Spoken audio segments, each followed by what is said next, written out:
X de la course. On a l'impression que la victoire peut se jouer entre les deux concurrents les plus riches, Capola de l'Épine et KitKat, qui sont deux spécialistes du parcours du soir, qui vont certainement rapidement occuper les avant-postes. Un peu plus d'un tour à parcourir, ils sont à vous Jérémy, ils vont volter.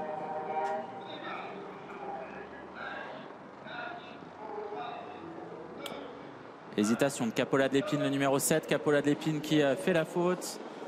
Aïe, aïe, aïe, elle perd un petit peu de terrain, cette Capola de l'Épine. Elle a été remise néanmoins par Adrien Lamy. Au contraire, Cano a pris un excellent départ. Kenny Dill s'est tout de suite installé aux avant-postes également avec Casbah Perrine, où en est le favori KitKat. Il a assuré ses premiers mètres et se retrouve plutôt dans la seconde moitié du petit peloton. C'est un débutant sous la selle, Cano, qui a pris la direction du petit peloton dans la partie descendante. À l'extérieur, le numéro 1, Kenny Dill à la corde.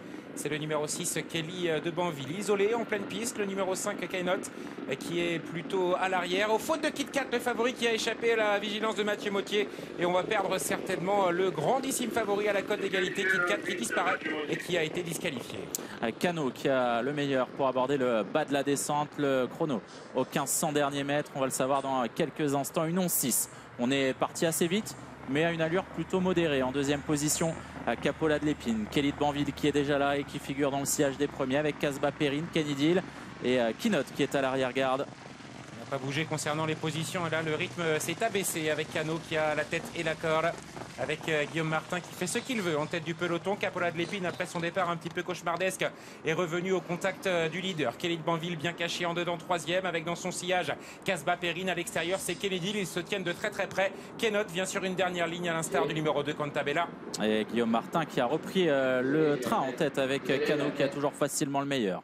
En deuxième position dans son sillage, c'est Kelly de Banville. À l'extérieur, à 3/4 de longueur, on retrouve Capola de l'Épine qui avait perdu un petit peu de terrain en partant, mais qui a profité du train très peu soutenu pour se rapprocher du groupe de tête. Kenny Dill vient en léger retrait avec Casbah Perrine, Kainot qui patiente en queue de peloton. Ça devient dur pour le numéro 2, Cantabella. Position qui reste figée. Cano qui a la tête et la corde. Kelly de Banville dans son dos. À l'extérieur, Capola de l'Épine. Alors qu'ils sont déjà à l'intersection des pistes. Casbah Perrine est quatrième. Tente de s'accrocher alors que Kainot, le numéro 5, regagne un petit peu le terrain. Les autres semblent battus. Et 3 chevaux se l'étage dans le dernier tournant. À 450 mètres de l'arrivée, Cano qui a toujours facilement le meilleur et qui fait parler à sa vitesse ici. Il n'est pas inquiété pour le moment par Capola de l'Épine qui tente de garder le contact avec côté corde. Kelly de Banville qui sera certainement un gros danger pour l'animateur dans la phase finale. L'entrée de la ligne droite avec Cano qui a toujours le meilleur et qui garde au chaud pour le moment.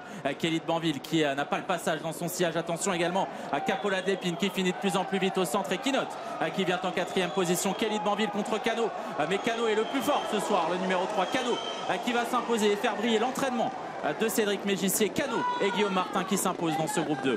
La deuxième place prise par Kelly de Banville. Il y aura photographie pour la troisième place entre Capola de l'Épine et Kainot. Des débuts parfaitement maîtrisés. Autre remontée pour Cano qui s'impose directement dans cette compétition de niveau groupe de Guillaume Martin. Le bras levé au passage du poteau. Cano qui s'impose de bout en bout. Deuxième, le numéro 6, Kelly de Banville. C'est très serré pour la troisième place. Peut-être Capola de l'Épine face à Kainot. C'est important pour le Super 4. On va rester très prudent. Eh bien, on a voulu voir et on a vu avec Cano qui s'est imposé en patron. Une victoire qui doit faire plaisir à Cédric Mégissier qui a toutes les casquettes concernant ce Cano, co-éleveur, entraîneur, propriétaire.